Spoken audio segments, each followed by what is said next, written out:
what I've been researching over the last, on and off, the last few years is these so-called legends of giants in various parts of the world. And I thought for a long time it was just legends.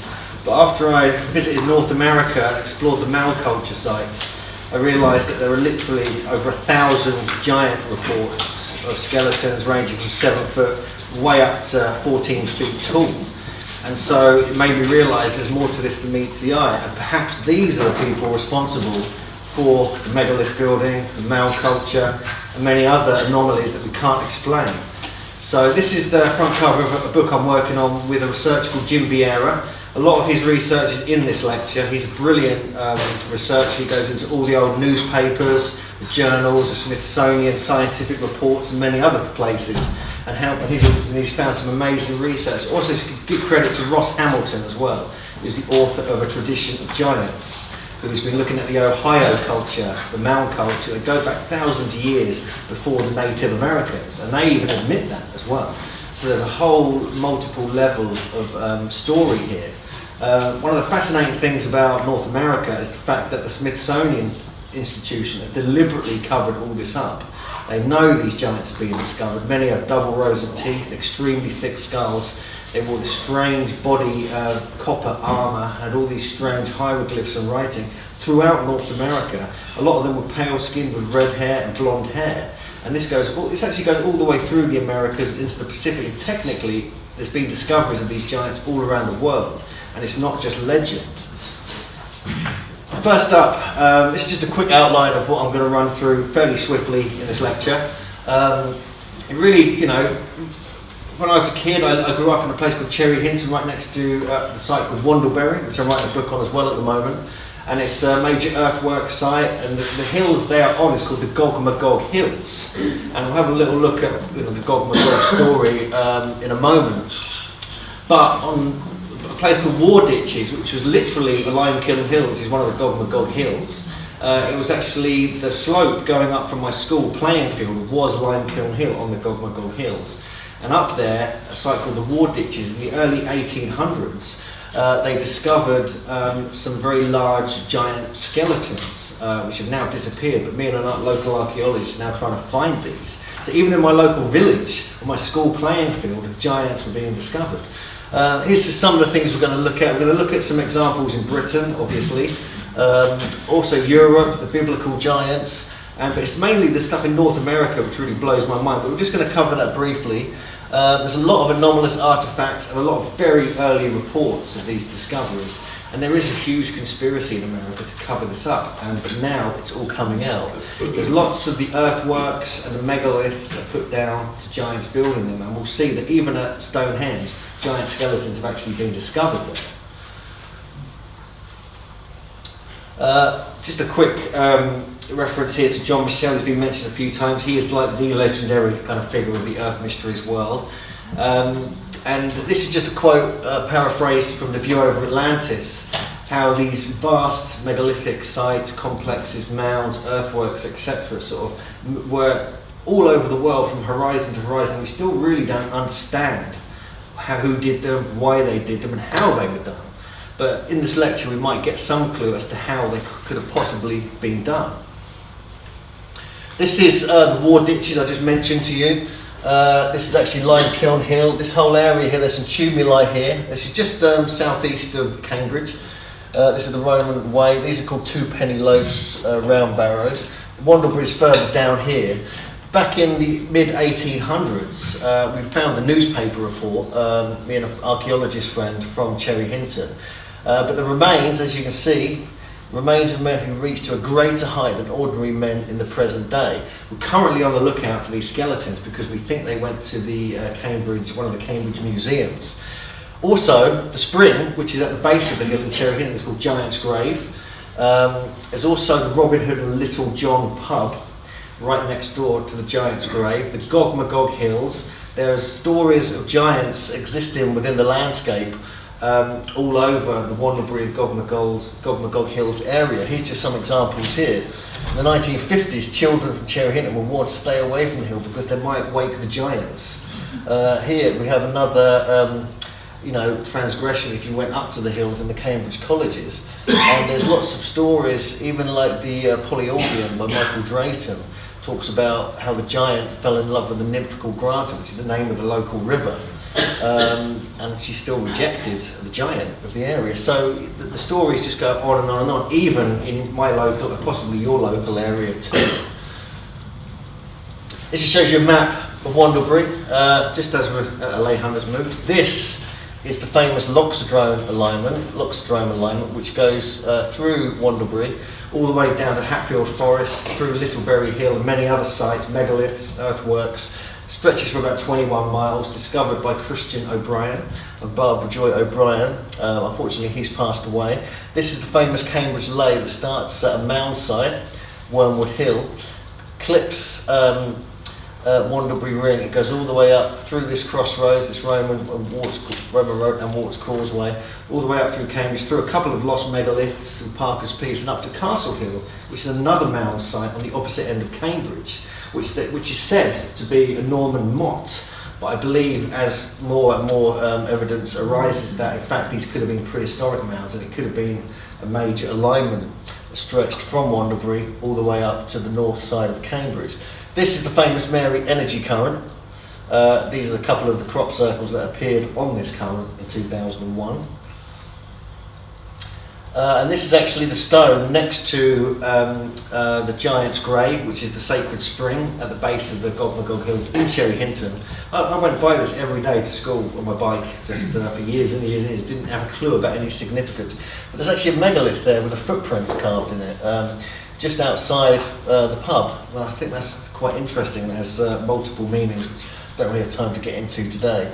But Gog Magog goes way back. Obviously, we have the story of Brutus, killing the giant, the last remaining giant on the coast in southwest England. We obviously have these effigies in London as well. They got burnt a couple of times and rebuilt. And this tradition of these giants protecting the landscape still exists today with these Gog Magog figures we see here in London. There's quite a few historical references to Gog and Magog, or Gog Magog. There's different variations really. We have the son of Japheth in the book of Genesis. Gog, the king of Magog, appears in the Old Testament, and he is the instigator of a terrible battle. Often it's presented as men, supernatural beings, giants, etc., and as land as well, hence the Gog Magog Hills. And no one knows even where the name came from in Cambridge, but it's very interesting that it's there. And obviously there's a whole history of a chalk hill figure there that Tom Lethbridge rediscovered back in the 50s. But there's stories going back hundreds of years before that of this kind of chalk hill figure or giants actually carved into the landscape in that particular area. What interests me here is, this is Christian O'Brien's research, is that the ancient Irish god kings, Tuatha Dé Danann, Ogmagrian, which means Ogma of the sun countenance, Ogmagrian Aegis, I think, Ogma of the sun learning, or Ogma the sun sage. And it does suggest, which is now being worked out in Wandlebury, that it was an ancient astronomical observatory, which is what Christian O'Brien wrote about extensively in the early 70s, but also what I'm updated in the book I've got coming out next year. And so it does give a clue as to why Wandlebury was built, but who actually built it. There are legends all over the world of these giants. Here's just a few rock carvings, just a couple of examples that clearly show giant beings with normal-sized humans. Mesopotamia, Sudan, Egypt, and many other places have this. Just wanted to give you a quick example of that. And the stories and the legends, we all know the legends of England, of giants creating megalithic sites in one night, of throwing stones into place. And there's too many to mention in this short time I've got here, but the legends are clearly there, and there's many of them. It's a classic book by Anthony Roberts, Sowers of Thunder. Some of you may have read that or heard of that. I highly recommend it. It's one of the best books on the giant legends and the stories of Britain and the world. Famously, the Patagonian giants in South Argentina. These are actual eyewitness accounts that happened. Here's just some illustrations that people made of how big they are. Some were said to be twice the height of a normal man, up to about 12 feet tall. And this was, in the 1520s and the 1570s, these were kind of seen This is not really that long ago. And that you get similar stories even in North America. You get Abraham Lincoln was talking about giants. There were early presidents who witnessed and met some of the giants up in New England who were still alive and well, thriving. Eventually, obviously, they all got killed off by various diseases and white men. Even Glastonbury has very good giant legends. So this one kind of gets me. I don't know how, I'm not too sure about the authenticity of this, but it's interesting nonetheless, because the so-called Arthur's grave they dug up, the monks at the Abbey, way back here, 1100s. But when they actually dug it up, this is just a report that I dug up, they found this oak trunk 16 feet down. Inside was human skeleton, which confirmed that they discovered something special. It was absolutely gigantic. It appeared to be much taller than an average man, and the space between the eye sockets was as wide as the palm of a man's hand. Apparently this famous king was truly larger than life. They then then potentially either placed this artifact here to make it read, this is King Arthur, or it was actually found with it. I think they probably placed it there as a tourist trap to bring pilgrims to this part of the world, and perhaps they did find a giant there. So even in Glastonbury we have that. There's another King Arthur kind of giant. This time it's King Arthur's Hall. In the early around 1700, a skeleton of giant stature accompanied by a brass-headed spear was found in this area, supported by the map of Herefordshire dated 1805, which marks King Arthur's Hall between Little and Great Downward, roughly where King Arthur's cave is. Anyway, so here you just get a little mention of a skeleton of a giant stature. You get these little mentions all the time, but you just got to look carefully and sort of pick these out, because they are there if you look through the different examples. This is just an old book called The History of Newbury.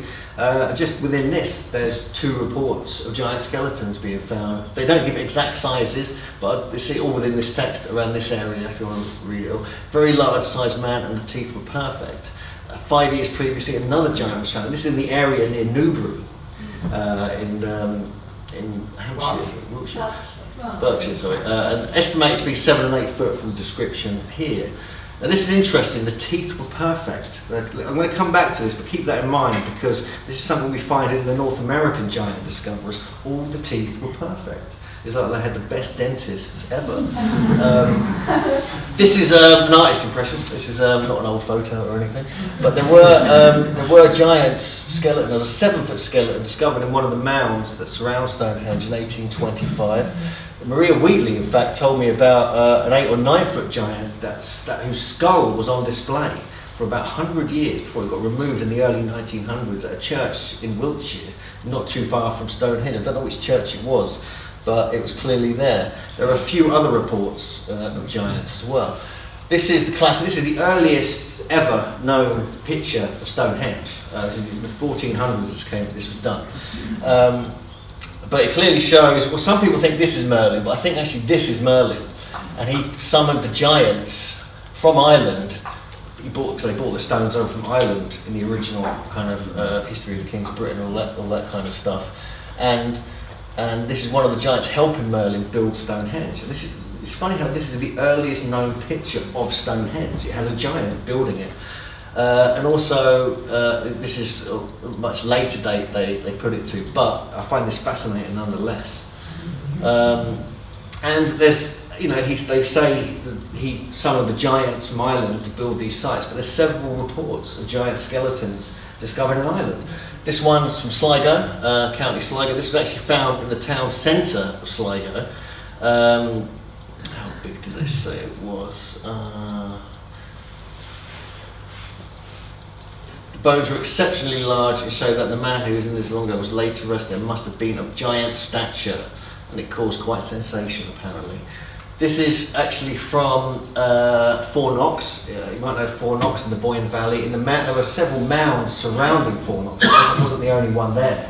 And they actually found, I think, 7 to 8 foot skeletons around that area as well. So there are examples all over the place. It shows you some of the carvings at Four Knocks. This is a different newspaper report of the same discoveries, and they found a whole selection of these throughout Ireland. These are just some of the primary ones we're looking at. I'm not going to sort of linger on these or anything. If you want copies of these reports, they're going to be coming out in this book anyway. But there's a really good, I do recommend you check out Jim Vieira, Vieira surname, on Facebook, if you're on Facebook, and actually he does a daily giant report. And it's called Mound Builders, Stone Builders and Giants of Ancient America, something like that. And if you find that page, there's a daily report, and he's got 1,500 reports, so he's got 3-4 years to do it. He's about a year through, and he's the guy I'm working on this book with. He's a brilliant researcher. This is the famous County Antrim giant from Ireland, said to be over 12 feet tall, found in like a bog, peat bog, so it kind of preserved. They had to cover up these parts to stop all the Christians freaking out. But it actually went on display in Dublin, Liverpool, and Manchester. And there's no evidence in the early report stories that it was fake. There's just no evidence. Only later the whole fake thing came out, and this happens a lot with these giant skeletons. And these giant discoveries. This has disappeared completely. Again, it's just gone. There's no one knows where it went. And even in Louth, another part of Ireland, 3 human skeletons are separate graves. One skull is entire and measures 18 inches from the crown to the chin. The leg bones are abnormally large. The remains appear to be those of a person 10 feet high, who is presumed to have lived in the prehistoric age. So again, a tiny newspaper report, a random newspaper, these are all there for the taking. You just got to know where to look. Again, in Surrey, Leicestershire, there's many different, about 160 years ago, some workmen were digging in the churchyard, they found an entire skeleton which on being measured proved to be 9 foot. Leicestershire, London, a skeleton of a man 7 feet tall and apparently hundreds of years old was found during quarrying operations near Ashby, that's Leicestershire. So again, just reports. I could just read these out to you all day. Even in Dumfries and Galloway, Scotland, there's a stone circle that they found a giant next to. A stone circle in Scotland nearby to Glenquick and was excavated in the early 1800s, revealing the bones of a man of uncommon size. So even at stone circles. Does that suggest the giants built the stone circles? That is actually a question. Okay. And even in northwest Scotland, different areas of Scotland, this just shows you a sort of rock from northwest Scotland. This is Iron Age, but they did some digs there in the 1800s, and the bones were found to be quite fresh and of extraordinary size. No person ever saw anything to compare with them before, and it said no person could at all credit or even imagine the size of them but those who saw them. They even had a reverend there who checked it out. They measured it all properly. Everyone was wonderstruck at the immensity of the bones. He took the lower jawbone and easily put his head through it. It is added that it was a beautiful day, but all of a sudden there came on thunder and lightning, wind and deluging rain, which no man had ever heard or saw. So was a thunder, as Anthony Robert clearly states. And this happens a lot when they dig up in North America at the mound sites. When they dig these mounds up, often this happens. As though there's a sort of curse or there's kind of magic, a spell put over these sacred sites. And there's a lot of stories of that happening, so that it's not just a coincidence. Again, this is Dorset. We discovered a skeleton of a large portion lying northeast but southwest on its left side, both legs gathered up. So just large proportions. There's not much evidence, not much information, but these are there for the taking. So it's funny really having to look at the screen from this angle. So this one's 7'6". This is from 1846, from the Spectator. Giant remains. A skeleton of a man 7 feet 6 inches long has been found at Snaith near the church and excavated for the Wakefield, Pontefract and Gould Railway. This just shows you the church they're talking about. Westmoreland, a skeleton of a 7-foot male skeleton was recovered. All of this testifies that the large megalithic stones scattered across England are grave markers for giants. Interesting. 7-foot skeletons, this is just some, this professor who's reporting on it and putting his theory in as well, which is quite interesting. 7-foot skeletons are a global phenomenon. He must have heard about the mound culture sites, possibly in North America, even at this time, because they were finding them like 100 years before this in America. People were larger in the past, as animals were larger in the past. It was also said that the funerary urns that were found were well fired, meaning that there were examples of technology, ingenuity and knowledge. This covers all of great ancestry and paints a different historical picture than what is currently politicized. And this is a very good point, considering it was being said in 1885. It's very, very visionary, because now it's all coming out that there has been a massive cover-up. This is just down in Portsmouth. This is actually, weirdly, it's from Australian newspapers, because it seems like the English papers they originally came disappeared. So if you look at other countries' newspapers, they repeated the English newspapers, so you've got to like double look constantly. You won't find it just by looking at English newspapers. But this was from 1930, actually on my birthday, funnily enough. Relic of a giant race, a skeleton of a man over 7 feet in height, who probably belonged to a giant race that lived from 3,000 to 4,000 years ago. It's been found by Lieutenant Colonel J.H. Cook. The discovery of these remains has an interesting bearing upon the legend still persistent of giants who lived in the locality. So, more and more and more. Again, this is another, from the same area, the same mound that was actually excavated. This was actually excavated over 100 years earlier. In work in the chalk pit near the Naval Telegraph in Portsdown Hill, a tumulus or barrel was broken into and 10 human skeletons being discovered. In the direction, it was in the form of a parallelogram, which is interesting. We were just talking about that. In the direction east and west, about 100 feet in breadth, 20 uniformity for breadth. So it doesn't mention the giants, but it shows you that they were kind of working in the same area. So it just goes on and on. I mean, there's only a few more of these. Don't worry. I just want to sort of fire them at you, just so you've got, it's not all made up. It's not nonsense. There's genuine reports here. This is from Gentleman's Magazine, no less. The teepee's head he took out of a gigantic skeleton of a man. In the middle of the bank was found the skeleton of a human body, which measured 9 feet 6 inches in length. The shin bone measuring 2 feet 3 inches from the knee to the ankle, and it was surrounded by 4 large flat stones. Now this is interesting, because in the mound sites you get in North America, often the way they're interred in the mounds is they have 4 stones, like 4 walls, like a little cabin, put around skeletons, and they're often in seated positions. So it's very similar. This was back in 1759 that this was discovered.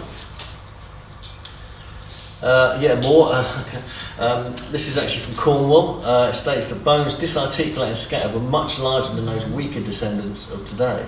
And there are even stories of this particular stone in Cornwall, as an example, of a king who kind of was supposed to be buried there, and he was the same height as the stone, which would be, I think, 9 feet high. And the legend that the king was as tall as that. He is said to be buried under the stone, complete with his treasures and weapons, but no one's dug it up yet. Interesting. Maybe it's a lay hunter trip, we could do that. Again, more reports. This one's from Wales. He found by the remains of a tumuli that the person interred was above the common size of men. No exact measurements. Also in North Wales, the Great Orme copper mines, which Lawrence knows about, they found these gigantic hammers, these 64-pound hammers. In this, and you think about how big that is, and the length of the poles that must have to wield them with. They estimated that they must have been between 12 to 18 feet tall to even wield the whole range of hammers and tools they found there, 3 times taller than the average human being of today. So it looks like giants were mining copper in Wales thousands of years ago. Even in Kent, where we are now, there's they found these giant hand axes, including 2 of exceptional size and quality. Cuxton in Kent, these different ones. Another giant hand axe also uncovered beside it, this time a cleaver, 179 millimeters, 134 millimeters wide. So again, suggesting that they couldn't have been wielded by the standard size human. Even in Norfolk, the same kind of stories keep coming forth. You can find sort of obscure evidence of these hand axes found up in Norfolk. No adequate explanation of the purpose which the gigantic size of the shrimp axe could serve has been offered. No one knows. Either it was ceremonial or it was wielded by giants. This is one of the original reports. And this one, even in Bedfordshire, I think this is how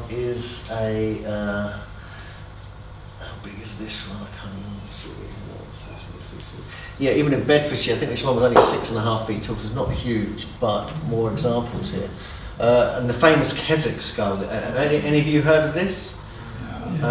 This is quite kind of famous. This one. This is the Cumberland, the Keswick County Museum.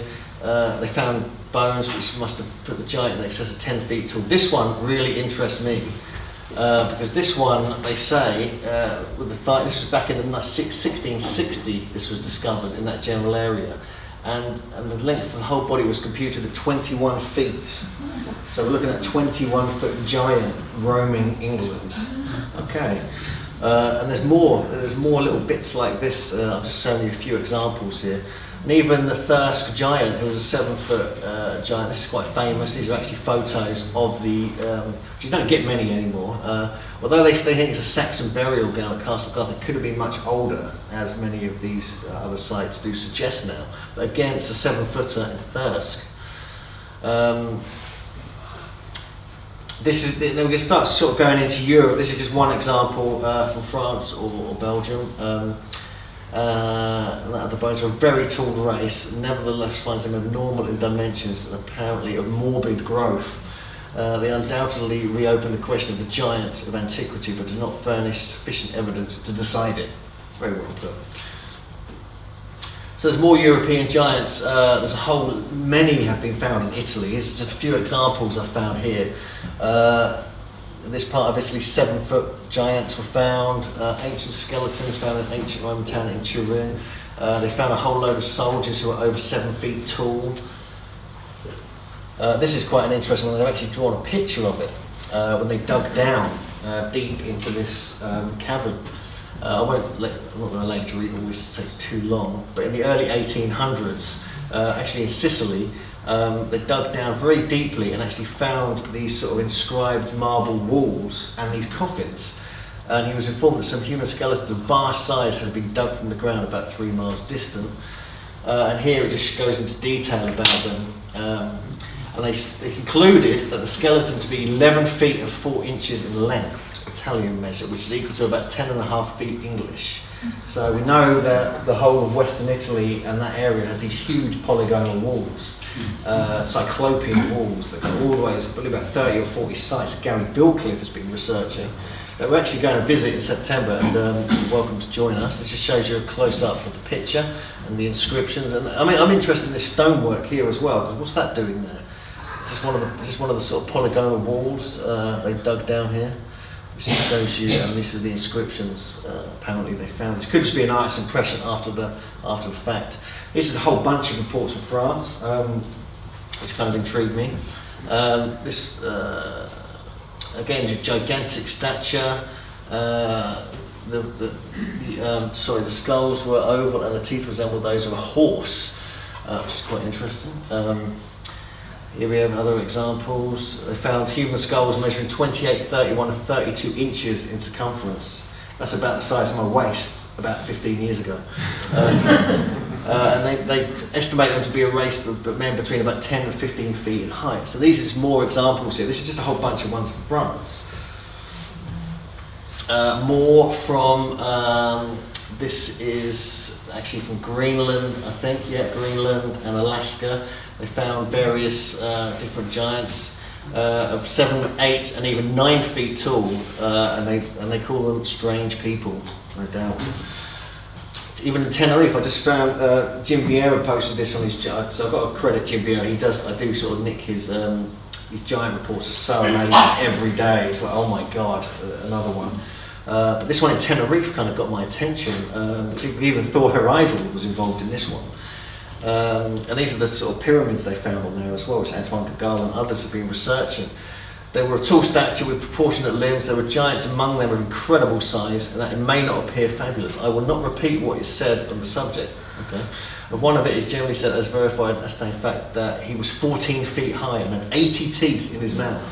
But that suggests he had double rows of teeth, which is what we find in probably about 30 to 40% of the reports from North America. Even in Turkey, we find these huge polygonal walls, which we're visiting actually in May and June, if anyone would like to join us. I know Sylvia's going to be joining. This is actually a Hittite site. Again, these Hittite sites are pretty weird because they were actually inhabited by a group called the Hattians, who were around about 3000 BC. way before the Hittites, who were like later Bronze Age. But they seem to be this sort of goddess worshipping culture, but who, for some reason, were building these massive cyclopean polygonal walls like you get in Peru and Egypt and other places. So yeah, all around Ankara, which is the modern capital, you find these kind of sites. And this is just one example here. The coffin and skeleton of a Hittite princess of this mysterious race that ruled Anatolia 5,000 years ago, and the skeleton of a guard who was 7 feet 1 inch tall, are the sensational finds of Turkish archaeologists digging at this town south of Ankara. They found many jewels, gold, ornaments, and many other beautiful things in that particular area. This is an interesting one. This is found not too far from Göbekli Tepe. Now this is like this guy here actually takes molds of skulls and skeletons and reconstructs them. This is a reconstruction of a thigh bone found within about 100 kilometers of Göbekli Tepe. This was back in the 1950s, I think, when they were building roads through the whole Euphrates Valley area. And they found what they reported as giants who were 14 to 16 foot tall and had 20 to 22 inch long feet, so it's pretty big. And you know, they make reference to the Organ King of Bashan, who was potentially 12 feet tall and 9 feet tall as well. And this is a reconstruction of how big it would have been. Interestingly, Göbekli Tepe was found 40 years later.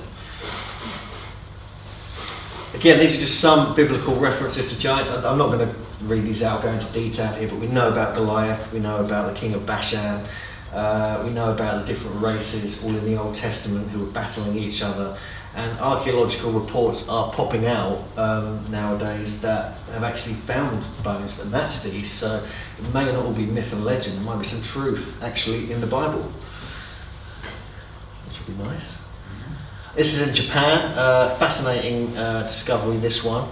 This was back in 1918. This whole area, there's hundreds, if not thousands, of these dolmens in this whole area here, not dissimilar to Kitsikoti, which some of us had a look at yesterday and the day before. They also get these huge polygonal walls of the Osaka Palace in Japan as well, which some of these stones were 108 tons they've been measured at. No one knows who built them. It's claimed that the actual kings of the palace, the emperors, built them with their team, but there's no evidence of that. But here's just some examples here. Then it says that the teeth are evenly worn down. Decayed teeth are not found. Again, this is something that the giants had good teeth, or good dentists. The bony structure of the skeletons are massive shin bones. In most cases, are somewhat flat. Some of these skeletons stand 7 feet high. Even shorter ones are over 6 feet. So again, we're finding them even in Japan. This just shows you the sheer magnitude of some of the stones we're dealing with here.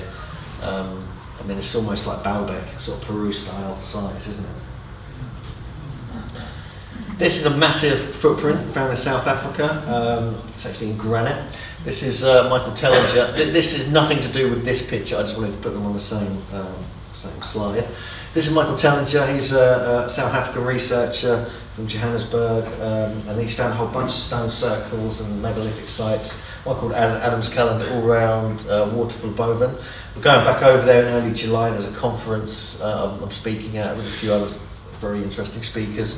We're going to try and go and have a look at this. But this is about 5 feet long. You can see the toes. You can even see the bit where the toes go into the molten rock or whatever it is, and it pushes it up as it then walks on. Now this is probably millions of years old, this one. So either dinosaurs had the same feet as us, or this guy had huge feet, or it was a giant. One of those three. This is just another one from Johannesburg. They found a skeleton of a man who was 10 feet tall. This is back in the early 1900s. So it just goes on and on and on. It just gets more mind-blowing. This is the area where that particular footprint was found. And then we even have six-toed giants as well. I mean, this is actually referenced in the Bible. But in Kiribati in New Zealand and other places, they found these huge footprints here, twice the size of a normal footprint, with 6 toes. So six-toed giants wandering the South Pacific. The largest are about 3 feet long. This is the footprints, easily twice as large as the foot of an especially tall person. Again, this is the biblical reference to the six-toed, six-fingered giants. A huge man with 6 fingers on each hand and 6 toes on each foot, 24 in all. Very clever. Again, so we can see here that it's referenced in the Bible in the whole kind of biblical area. These are the famous Paluxy footprints in Texas. These are actually alongside dinosaur footprints, so there's a lot of controversy about these, whether they're hoaxes or not. But you can see here, that's the dinosaur footprint, this is the human footprint. This is huge, this is like, you know, almost 2 foot long. So again, this goes back potentially, you know, hundreds, thousands of years, if not more, when this whole lake bed emerged from a rock face that kind of fell apart or was excavated. So there's a lot going on in North America as well. Again, we've got this one again. I don't know why I put this in twice. It's that good. This is even in the Soviet Union. There's been reports. There's even been quite a recent discovery as well. This guy, a skeleton of a giant with a skull 33 inches around. That's pretty big, and a shin bone 33 inches long. Very tall giant. No. Again, this is one from Georgia. This is actually a photo of the skull and the bones here. This was actually found in 1998, one of the most recent discoveries has actually come to light. It's estimated that the giant man was about 9 to 10 feet tall and that the skull was about 3 times the size of a normal human skull. A 4-meter human skeleton was found, but this is other in the general area around there. A 4-meter skeleton was found by 2 amateur archaeologists in Georgia near the village of Udambanu in the summer of the year 2000. And another one back in the 1920s. So there's quite a few different reports from that area. I mean, there's been amazing dolmens from that area, almost polygonal with the holes in them. I don't have a picture here right now. Sardinia is very famous for the giant skeletons, also for the giant legends that exist here. They have these very interesting towers, not dissimilar to the blocks we get up in Scotland, and also the round towers of Ireland. They have these kind of stone enclosures and these unusual monoliths here. And this is, I don't know how big this one was, but again, giant skeletons found here. I don't know why I put this one in. This is actually from Salisbury. I don't know why this is here. But in 1719, I forgot this is supposed to be on the Stonehenge page, a 9-foot-4-inch giant was found near Salisbury, not too far from Stonehenge. So again, more giants. Now it all goes a little bit weird here. In this part of Mexico, this northern part of Mexico, not far from the American border, back in the early 1900s, they found hundreds of these giant skeletons. Some of them were mummified, but then recently, about 10 or 15 years ago, in exactly the same area, they found these huge elongated skulls, which are probably the same race, or they were a different race who existed in the same place. So this is particularly, I find this particularly interesting. How this is, you know, some of these may still be able to be seen on display. This is in Peru. There is more from Mexico. I don't know if I put them in here, but there are examples in the Olmec world around La Venta, San Lorenzo and other sites. And I've been to the museum in Jalapa and actually seen elongated skulls there. There's also pictorial depictions. There's jade figurines from La Venta with elongated skulls, and so on and so on. This is just a report of a giant who must have been 8 feet tall in the Peruvian part of the Amazon. From an early explorer. Again, this is another report from where they found a whole race, tribe of giants in the Amazon. Again, minimum height 6 foot 6 inches tall, with feet twice the normal size. Some of them were blonde hair as well. Tiwanaku, this is famous for a legend that Viracocha, who was the great creator god of the Andes, actually created a race of giants to build all the megalithic sites. Then they got out of control and he had to create a massive flood to destroy them all. Does that sound a little bit similar to the Old Testament? Yeah, very similar. Killing off the Nephilim and all this kind of stuff. So it's the same story basically in the Andes as we have in the Bible. They had to kill off the giants after he created them to build all these sites. This area as well, you find all the elongated skulls, which we'll get onto later. These are just some massive skeletons. This is work of Steve Quayle. He done a really big book on giants, funnily enough. This is kind of my height, and these are some of the ones he claims that, you know, some of the reports. I've not put all these reports in so far. But this is the one from Turkey we looked at, the one in Göbekli Tepe. Again, this is one in Rome, 8'6". Goliath was said to be 10'6". Og, king of Bashan, was supposed to be 10'6". Again, there's different versions of how tall he is. This is in the Lucerne part of France, I think. 1577, this was found under a tree apparently, 19 and a half feet tall. This one, again in France, 1456, this was discovered, and that could be the French just exaggerating slightly, who knows. But it was supposed to be 23 foot tall. Again, another one in France, which came actually after these ones, so it's probably just trying to get better on that one. It's 25 and a half feet tall, and this one, this is the Carthaginian one, uncovered in the Bosphorus area, 36 foot tall. Now that kind of sounds a bit far-fetched, but you never know. There were dinosaurs, why couldn't there be humans that big? Here's just a couple, this is actually from San Diego. I don't know what that's doing there. This is, was discovered in the late 1800s, early 1900s. It's a mummified giant found when they were excavating, building roads in San Diego. It actually got sold to the Smithsonian Institution for $500, and I've seen a photocopy of the receipt of them buying it and the catalogue number, etc. So they have got this somewhere, unless they've destroyed it. This was 9.5 feet tall. This one was actually found in China. These were about 7 foot tall. These were all red-haired and blonde-haired, pale-skinned, freckled people, a bit like me. Going back at least 4,000 or 5,000 years in China. Okay, so what were they doing there? And now we're going to get into how much time have I got left? Okay, I better hurry up.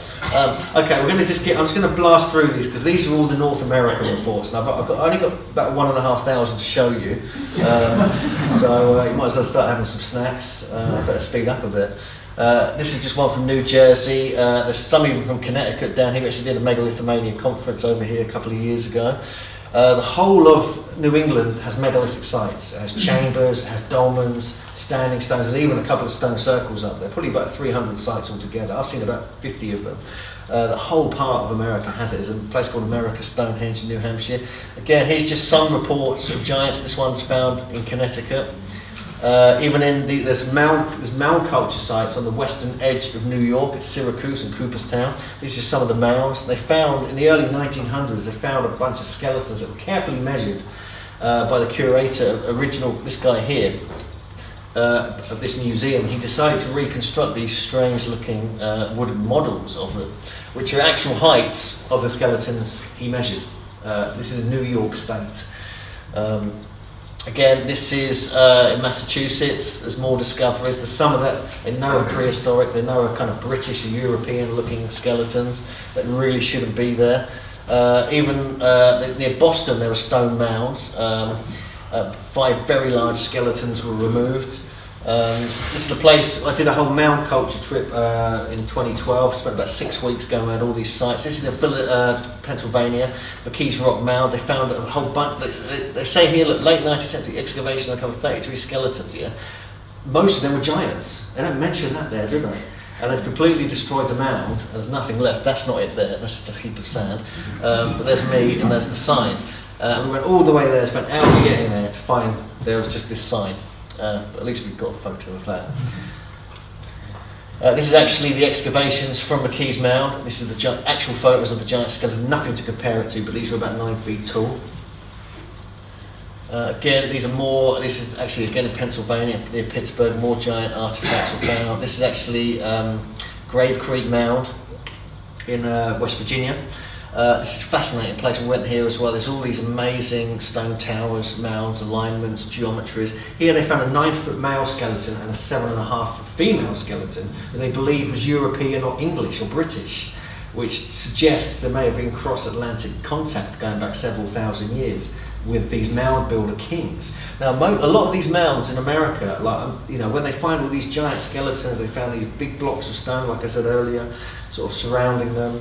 They have beautiful ornaments. They have pearls. They have thousands of these carved pearls and jade objects, copper, bronze, and all these different beautiful artifacts. It's just more examples from West Virginia. But there was like a race, a kingly, queenly race who ruled North America. They were powerful, intelligent, sophisticated people. Again, this is just a giant axe found, sent to the Smithsonian, never seen again.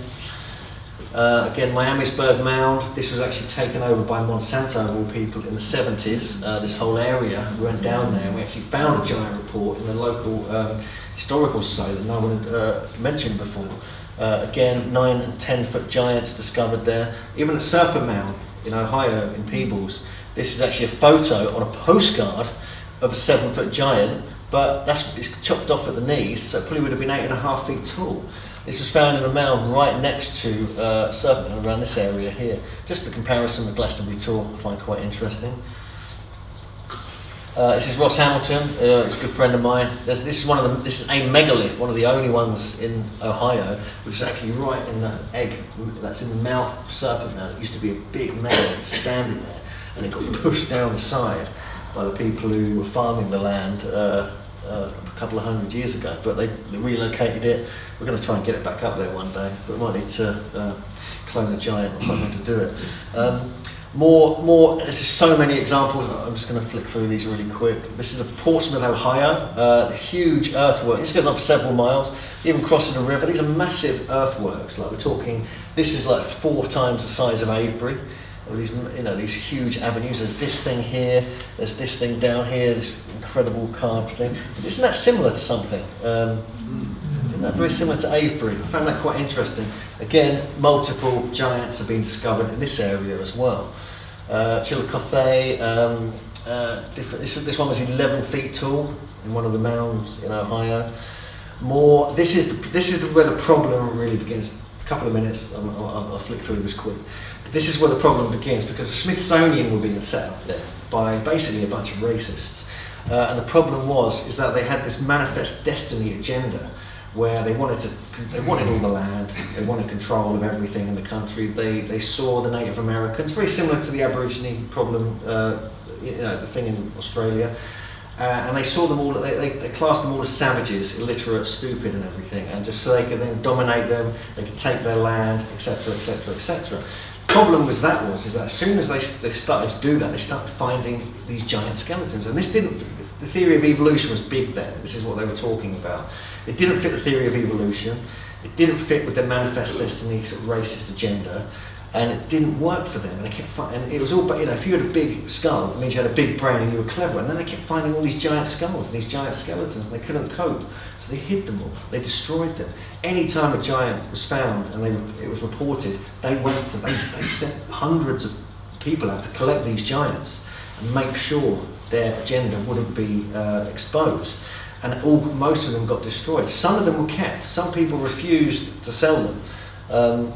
And this is, luckily some got saved. But then what happened in the early 1990s, the Native American Graves Repatriation Act, NAGPRA, where the Native Americans wanted to, reinter all the skeletons and skulls and bones and artifacts that were on display that they wanted back, and they wanted to bury them in a sacred way. The problem was that was actually another cover-up, because what was happening is that it was well known that the Native American, the Native Indians, whatever you want to call them, they were not the original people in North America. It went way back, thousands of years. They found these skeletons, these 7-8 foot skeletons, these red-haired mummies in Nevada that go back 8,000 years. They found reports of, they found other things. They got the Clovis points that go back 10 to 12,000 years. So we're talking, these are contemporary with like Göbekli Tepe, with other sites. And there was a race of giants in America that long ago. The Native Americans knew them, and they knew that if it was found that there was an early race, they would lose the rights to their reservations. And there's multiple levels of conspiracy and story here that are being uncovered. It's not just the Smithsonian, their racist agenda. It's not the Native Americans. It's not really their fault. They're just trying to protect their land, and they think they're doing the right thing. And respect to them for doing that.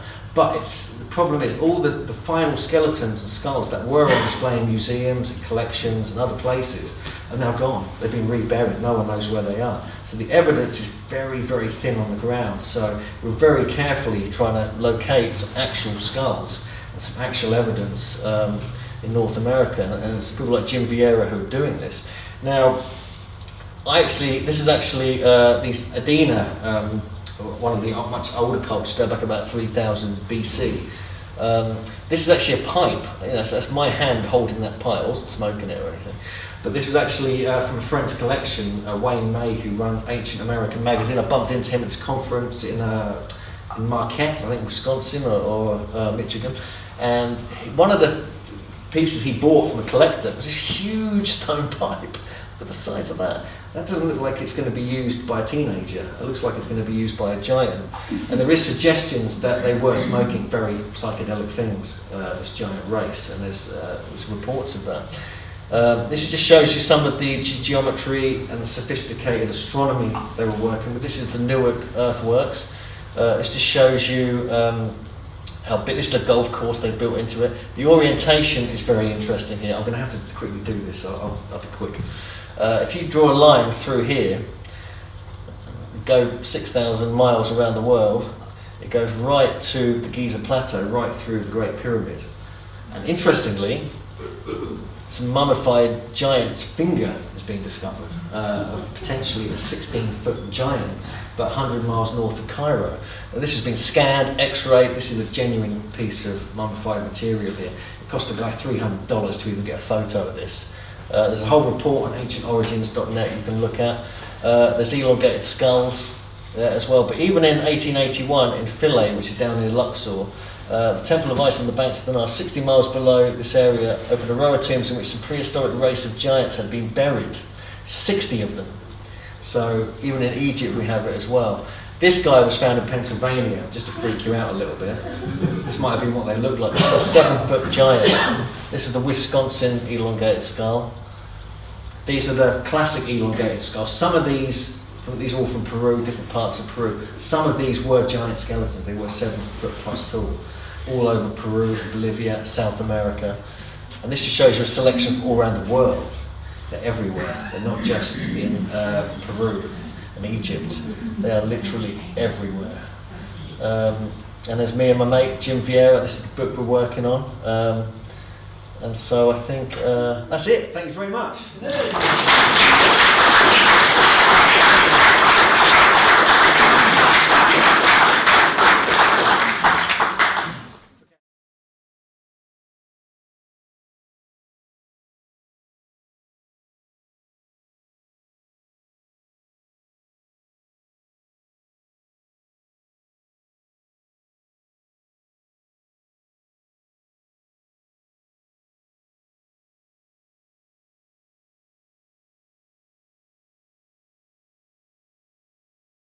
Being discovered. Here's just some of the things we're going to look at. We're going to look at some examples in Britain, obviously, also Europe, the biblical giants, but it's mainly the stuff in North America which really blows my mind. But we're just going to cover that briefly.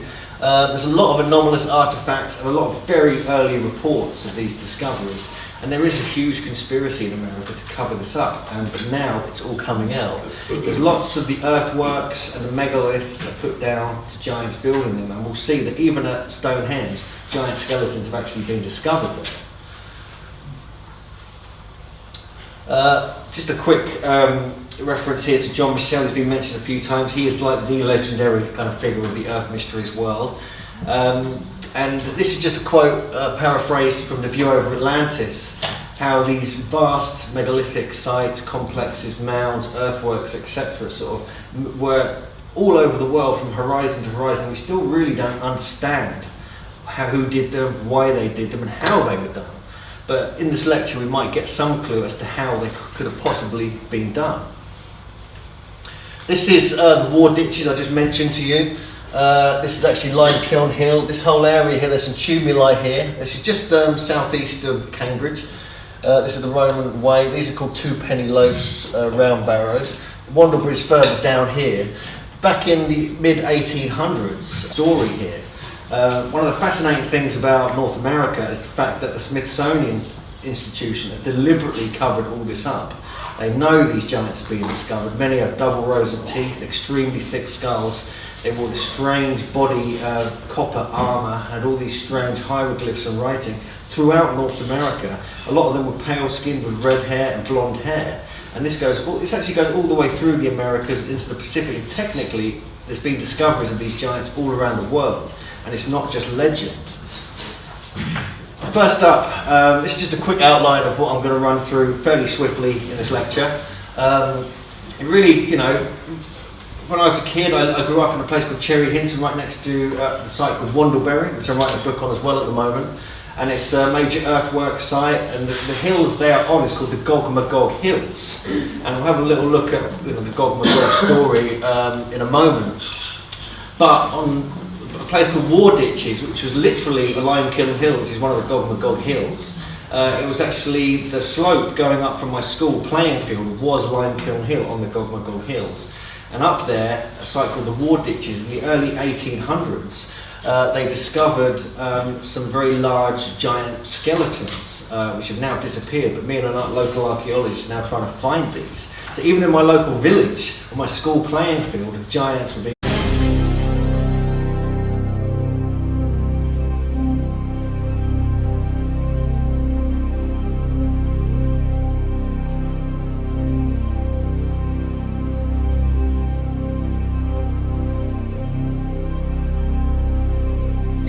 What I've been researching over the last, on and off for the last few years, is these so-called legends of giants in various parts of the world. And I thought for a long time it was just legends.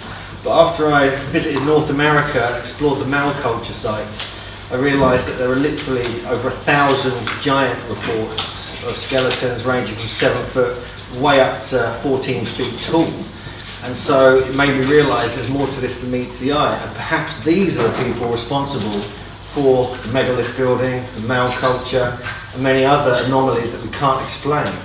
So this is the front cover of a book I'm working on with a researcher called Jim Vieira. A lot of his research is in this lecture. He's a brilliant researcher. He goes into all the old newspapers, the journals, the Smithsonian, scientific reports, and many other places, and he's found some amazing research. Also, give credit to Ross Hamilton as well, who's the author of A Tradition of Giants, who's been looking at the Ohio culture, the mound culture, that go back thousands of years before the Native Americans, and they even admit that as well. So there's a whole multiple level of... we found the newspaper report, me and an archaeologist friend from Cherry Hinton, but the remains, as you can see, remains of men who reached to a greater height than ordinary men in the present day. We're currently on the lookout for these skeletons because we think they went to the one of the Cambridge museums. Also, the spring, which is at the base of the hill in Cherry Hinton, is called Giant's Grave. There's also the Robin Hood and Little John pub, right next door to the Giant's Grave. The Gog Magog Hills. There's stories of giants existing within the landscape all over the Wandlebury and Gog Magog Hills area. Here's just some examples here. In the 1950s, children from Cherry Hinton were warned to stay away from the hill because they might wake the giants.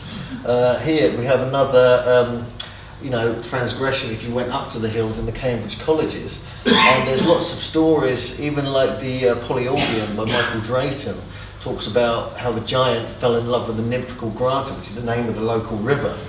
And she still rejected the giant of the area. So the stories just go on and on and on, even in my local, possibly your local area too. This just shows you a map of Wandlebury, just as we're at a lay hunter's mood. This is the famous Loxodrome alignment, which goes through Wandlebury, all the way down to Hatfield Forest, through Littlebury Hill and many other sites, megaliths, earthworks. Stretches for about 21 miles, discovered by Christian O'Brien and Barbara Joy O'Brien. Unfortunately, he's passed away. This is the famous Cambridge Lay that starts at a mound site, Wormwood Hill, clips Wandlebury Ring. It goes all the way up through this crossroads, this Roman Road and Warts Causeway, all the way up through Cambridge, through a couple of lost megaliths and Parker's Piece, and up to Castle Hill, which is another mound site on the opposite end of Cambridge, which is said to be a Norman motte. But I believe as more and more evidence arises that in fact these could have been prehistoric mounds, and it could have been a major alignment that stretched from Wandlebury all the way up to the north side of Cambridge. This is the famous Mary Energy Current. These are a couple of the crop circles that appeared on this current in 2001. And this is actually the stone next to the Giant's Grave, which is the sacred spring at the base of the Gog Magog Hills in Cherry Hinton. I went by this every day to school on my bike just for years and years and years, didn't have a clue about any significance. But there's actually a megalith there with a footprint carved in it, just outside the pub. Well, I think that's quite interesting. It has multiple meanings, which I don't really have time to get into today. But Gog Magog goes way back, obviously. We have the story of Brutus, you know, killing the giant, the last remaining giant.